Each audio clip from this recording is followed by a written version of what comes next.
May napansin po kasi ako rito sa ipinagkakalat nila na ito, ah, teka bakit yun pa rin?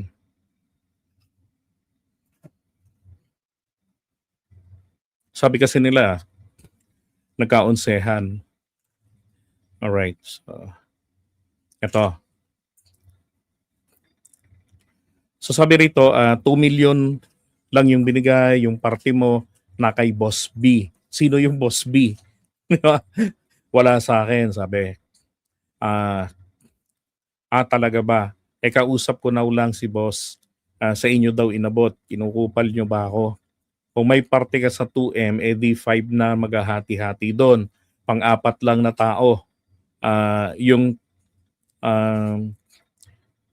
thief o yung, tig 250, okey? Talaga bang 2M lang? 2.5 ang binigay, wag niyo akong galitin. Bahala ka, bahala ka nga sabi. Then maliit lang ang kalookan, ako pa kukupalin niyo, sabi. So, etong nandito sa right side, ito yung may-ari ng device. And then yung nasa left side, ito yung yung kausap. Ang tanong nga ng iba dyan, bakit daw po wala itong spaces? Kung ito ay nangyayari po yung ganitong format kapag ang gamit po rito ay Telegram. Okay? Just to be fair, balansehin natin ito, analyze natin. Ang napansin ko ngayon dito, naglabas naman sila ng ganito. AI naman. 'Di ba? That's correct, Tato. Tanim intriga para i-divert yung atensyon ng mga investigator na para ba neutral, 'di ba? Para mapasama ang imahe ni Mima na nagkaunsehan. Kasi dito ang dating dito sinasabi nila, oh. 'Di ba? Nagkaroon nga ng onsehan, nagkaroon pa ng pagbabanta sa kanya. 'Di ba? Kung inyo hong titignan dito, tingnan nyo ha, halatang iisang tao lamang po ang may gawa. No, if you analyze this. Sinasabi niya raw rito na 2,000,000 lang yung binigay. Sabi, yung parte mo na kay boss. Okay? Wala naman nagtatanong eh. Parte mo na kay boss. Sabi niya, nagtanong siya rito, talaga ba? Ikausap ko now. Ganon. Kausap ko now yung kunaw lang si boss. Sa inyo daw inabot. Sabi, kinukupal niyo pa ako.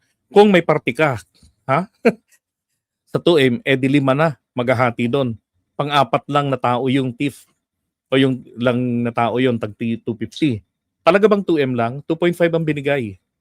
Diba? Huwag niyo akong galitin. Then bala ka nga. And then ito na, maliit lang ang kalookan. Biglang pinalitaw na may nagbabanta sa kanya. Ito hoy, ano to, hindi ito totoo, hindi ako naniniwalang totoong onsehan po ito. Unang-una, yung material na pinakita nila rito, edited po eh. Edited ito. Edited yan. Hindi ito yung actual na screenshot doon sa kanyang telepono. Isa pa, sino ang may hawak na ng telepono nito? Mga pulis na may hawak ng telepono nito. So sino makakakuha niyan? 'Di ba? Lumabas itong kahapon. Kumalat ito. So mayroong nag-i-effort para iligaw ho ang investigation. So kung para iligaw ang investigation, sino ho kaya ang masasaktan sa investigation na nag-i-effort para ito iligaw? So hindi ho ito dapat patulan ng mga investigador. Correct, Jen. Madali lang naman gawin ito. Naalala niyo sa Blue Ribbon hearing, 'di ba? Pinakita ro nila Bryce Hernandez yung text, yung chat, 'di ba? Tapos ang ginawa naman ito ni Joel Villanueva, sabi niya kaya ko ring gawin 'yan. Pinakita niya on the spot na yung kanyang dalawang cellphone nag-uusap na, nagja-chat na.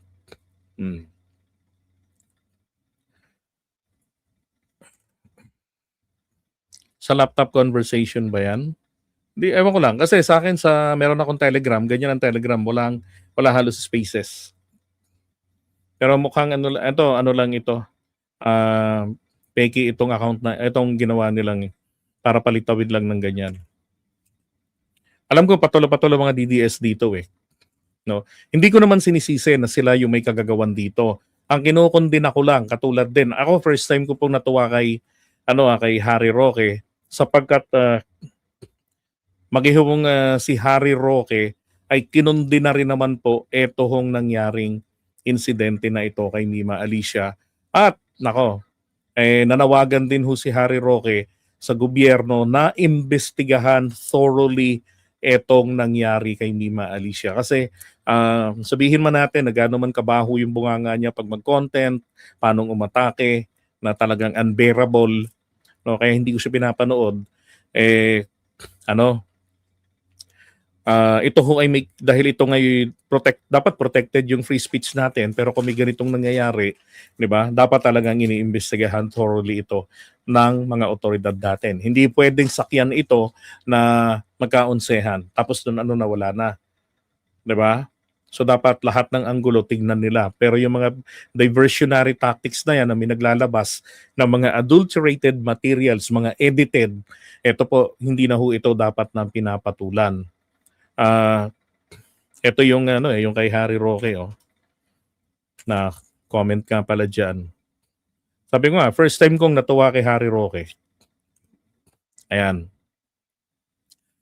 Sa post niya, I strongly condemn the killing of Marcos Jr.'s vlogger and extend our deep condolences to the family and loved ones of the victim. Violence has no place in any civilized society. Kahit kaninong panig, hindi dapat na uuwi sa karahasan o pagpatay ng kahit sinong vlogger. Isa itong dagok sa demokrasya. The current administration has to conduct thorough investigation and bring to justice those behind this dastardly act. Well, gaya nga na sinabi ko sa inyo, malaki ho yung tsansa na malaman kung sino yung salarin dahil ayon dun sa mga pulis, yung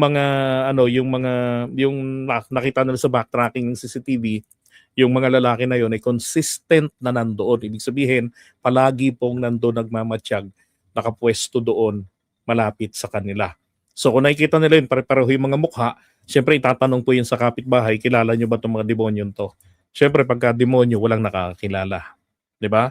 So yun yung mga suspect. Makikilala yan, tapos yung baril din, kung kanino talaga yun, makikilala yan. It's just a matter of time lang. No, para sana huwag itong matabunan at sana ay mabanggit man lamang ng Pangulo natin ito sa kanyang SONA.